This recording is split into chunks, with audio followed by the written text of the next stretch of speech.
Hi, I'm back again. Mag-share po ako ng konting ideas lang naman tungkol po sa calorifier dito sa barko. Ayan.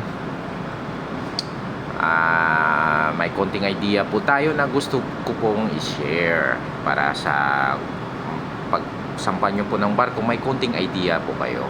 Calorifier po ito sa barko.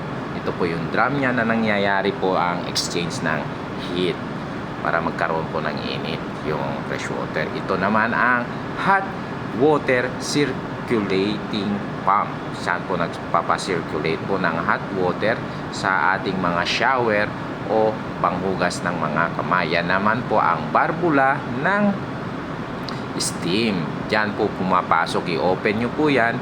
Pupunta po siya sa regulating valve para mag-control po ng pressure ng steam. Then, yan, ang dalawang barbula po yan. Yan po ang barbula na magpapa-isolate po sa mga steam. Ayan, palabas na po yan ang steam dyan. And then, ito po yung barbula.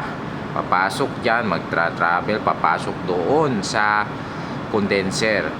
Steam condenser po yan.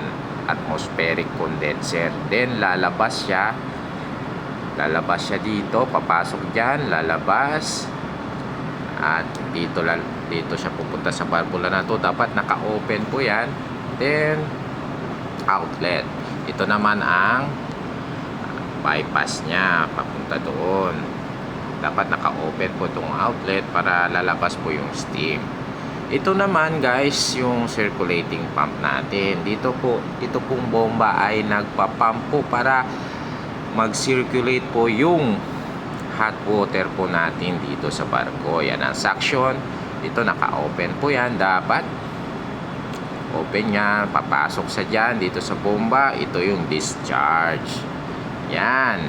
Pag-discharge siya, then papasok siya ulit dito sa drum para i-heating niya po ulit. Then pag mainit na naman, lalabas na naman po siya. Doon po siya lalabas sa outlet sa bandang taas po ng drum. Ayan. Ito naman yung pressure gauge